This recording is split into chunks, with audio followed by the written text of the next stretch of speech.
Welcome to Reethu's kitchen. நம்ம சேனலில் இன்றைக்கி என்ன பார்க்க போகிறோம்னா பன்னீர் டிக்கா மசாலாங்க. பன்னீர், கேப்சிகம், ஆனியன் இதெல்லாம் சேர்த்து நம்ம மேரினேட் பண்ண போகிறோம். மேரினேட் பண்ணதை ஷாலோ ஃப்ரை பண்ணிவிட்டு அதுக்கப்புறம் கிரேவியில் சேர்த்து நல்லா கொதிக்க விட்டு இறக்கணும்னா நமக்கு பன்னீர் டிக்கா மசாலா ரெடி ஆகிடுங்க. இதில் பட்டரோ நெய்யோ க்ரீமோ எதுவுமே சேர்க்கலைங்க. தயிர், குக்கிங் ஆயில் இதெல்லாம் சேர்த்து சூப்பர்பான டேஸ்ட்டில் செய்யக்கூடிய ஒரு டிஷ்ஷு தாங்க பன்னீர் டிக்கா மசாலா. சப்பாத்தி, பூரி, நான்கெல்லாம் இது சூப்பரான சைட் டிஷ்ஷுங்க. வாங்க வீடியோவில் பார்ப்போம். இதுக்கு ட்ரை கலர் கேப்சிகம் எடுத்துக்கலாங்க. Red, yellow, green. வெங்காயத்தை தோலை நீக்கிட்டு இது போல் ஹாஃபாக கட் பண்ணி இது போல் நம்ம லேயராக பிரித்து எடுத்துக்கலாம்.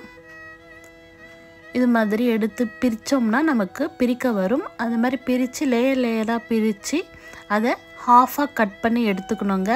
அதே போல் குடமிளகாயும் இதே போல் க்யூபாக கட் பண்ணி எடுத்துக்கணும். தக்காளியும் க்யூபாக கட் பண்ணி எடுத்துக்கலாம். பன்னீரையும் க்யூபாக கட் பண்ணி எடுத்து வச்சுக்கலாம். ஒரு மிக்சிங் பவுலில் ஹாஃப் கப்பு நம்ம தயிரை சேர்த்துக்கலாம். அதோடு 1.5 டேபிள் ஸ்பூன் கடலை மாவை சேர்த்துக்கலாம்.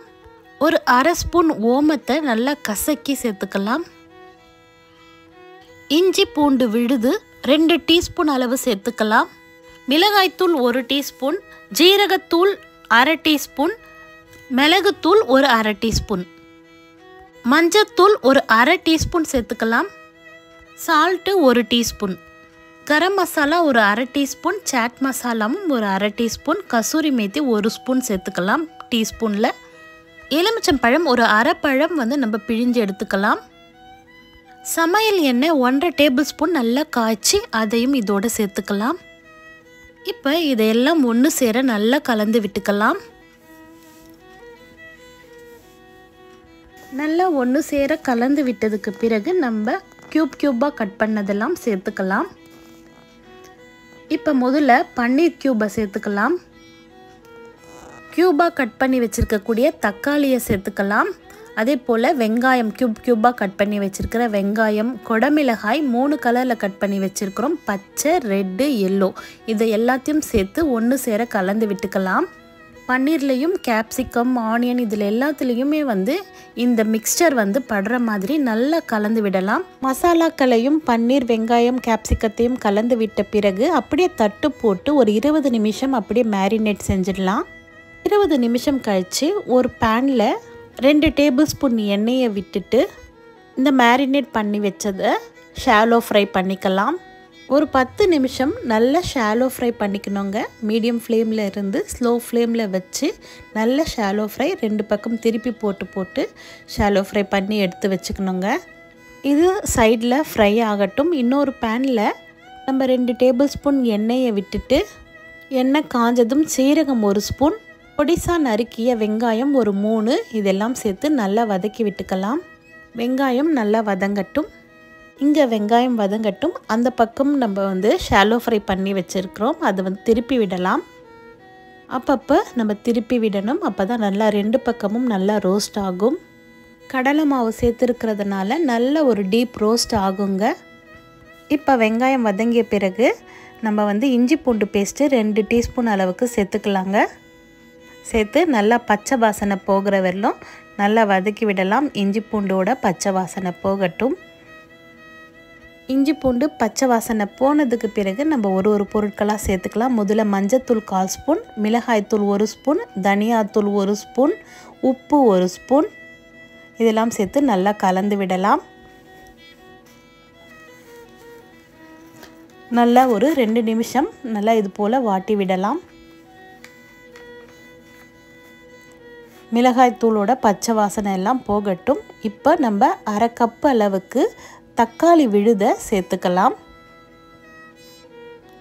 இதை சேர்த்து நல்லா ஒரு 5 நிமிஷம் இது போல் கிளறி விடணும்.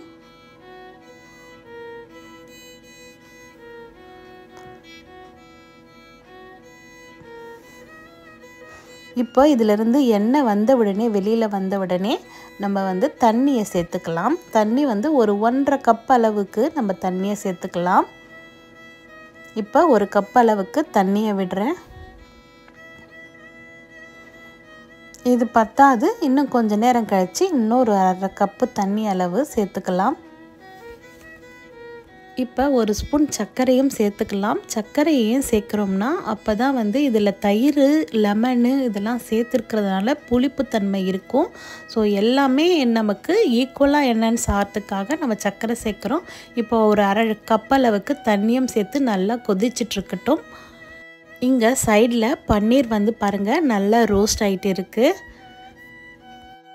சைடில் அங்கே கிரேவி கொதிச்சிட்ருக்கிற வெல்லம் நம்ம இங்கே ரோஸ்ட் பண்ணிக்கலாங்க. தக்காளி அந்த தண்ணியோடு சேர்ந்து நல்லா கொதிக்கட்டும். நல்லா கொதித்து நல்லா ஒரு கிரேவி கன்சிஸ்டன்சிக்கு வந்ததுக்கு பிறகு நம்ம இந்த பன்னீர் க்யூப்ஸை சேர்த்துக்கலாங்க. இப்போ நல்லா கொதிச்சிடுச்சு. இப்போ இந்த ஸ்டேஜில் நம்ம இந்த பன்னீர் கேப்சிகம் க்யூப்ஸை சேர்த்துக்கலாங்க. இதோட இந்த கிரேவியில் இந்த க்யூப்ஸை சேர்த்ததுக்கு பிறகு ஒரு 5 நிமிஷம் நல்லா கொதிச்சதுக்கு பிறகு நம்ம கரம் மசாலாலாம் சேர்த்துக்கலாங்க. இப்போ 5 நிமிஷம் கழித்து நம்ம கரம் மசாலா ஒரு அரை ஸ்பூன் அளவுக்கு சேர்த்துக்கலாம். கசூரி மேத்தி ஒரு ஸ்பூன் அளவுக்கு நல்லா இது போல் க்ரஷ் பண்ணி சேர்த்துக்கலாம். கசூரி மேத்தியை கையால் இது போல் கசக்கி சேர்த்துக்கலாம். இப்போ எல்லாம் ஒன்று சேர கலந்து விட்டுட்டு கடைசியாக கொத்தமல்லியை சின்ன சின்னதாக நறுக்கி அதையும் இதோடு சேர்த்துக்கலாம். இப்போ பாருங்கள் எவ்வளோ அழகாக வெந்து வந்திருக்கு பாருங்கள். எல்லா சுவையோடு சேர்ந்து சூப்பராக இருக்குங்க. அவ்வளோதாங்க, நமக்கு ரெடி ஆகிடுச்சு. இப்போ கடைசியாக நம்ம கொத்தமல்லியை தூவி இறக்கிடலாங்க. ரெஸ்டாரண்ட் ஸ்டைலில் பன்னீர் டிக்கா மசாலா ரெடிங்க. இதை நம்ம ஒரு பவுலுக்கு ட்ரான்ஸ்ஃபர் பண்ணிடலாம். இது சப்பாத்தி, பூரி, நான் எல்லாத்துக்குமே ஒரு சூப்பராக இருக்குங்க. இதை நீங்களும் ட்ரை பண்ணி பார்த்துட்டு உங்களோட ஃபீட்பேக்கை எங்களுக்கு சொல்லுங்கள்.